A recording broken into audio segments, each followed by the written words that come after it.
नमस्कार मंडळी, आज आपण बनवतो आहे मोदक। यासाठी मी 3 वाट्या तांदूळचं पीठ घेतलेलं आहे, रेडीमेड पीठ घेतलेलं आहे आणि त्याच वाटीने मोजून 3 वाटी पाणी, त्यात थोडेसे मीठ, थोडंसं तेल, बस इतकंच घालायचं आहे आणि खणखणीत उकळी घ्यायची। हे सारण नेहमी बनवतो तसंच बनवलेलं आहे आणि थंड करून घ्यायचं आहे पूर्णपणे सारणाला।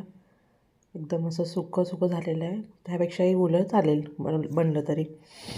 ते पाण्याला कडकडीत उकळी येऊन द्यायची आहे। कडकडीत उकळी आल्यानंतर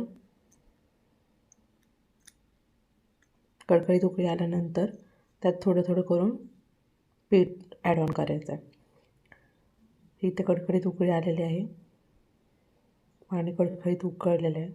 ह्याच वेळेला आपण त्यात हे सगळं पीठ घालणार आहोत। सगळं पीठ व्यवस्थित टाकून घेऊन एकजीव करून घ्यायचं आहे, नीट पूर्णपणे मिक्स करून घ्यायचं आहे। मिक्स केल्यानंतर याला झाकून ठेवून 10 ते 15 मिनटं लो फ्लेमवर वाफ येऊ द्यायची। नंतर त्याला मऊसर मळून घ्यायचं आहे, गरम गरम असतानाच। थंड पाण्यात जरासा हात लावून मळून घ्यायचं आहे। असा चमचा असेल तर ह्याच्यात तुम्ही मोदक बनवू शकता, किंवा मग साच्याने, किंवा मग हाताने प्रॅक्टिस असेल तर हाताने। मी ते हातानेच वळून घेणार आहे छानपैकी। हे बघा, आपले इथे मोदक तयार आहेत, गरमागरम मोदक। ह्याच्यावर लावले केसर।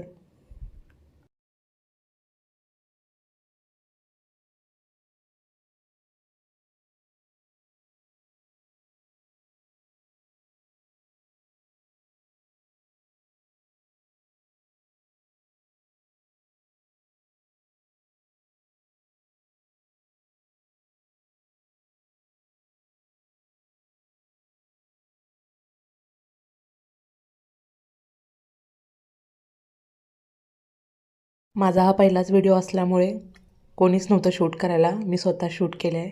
त्यामुळे मोदक वळतानाचा शूट माझ्याकडे नाही आहे, पण मोदक खूप छान झाले होते। तुम्ही नक्की करून पहा आणि असंच मला सपोर्ट करा आणि माझ्या यूट्यूब चॅनलला सबस्क्राईब करा।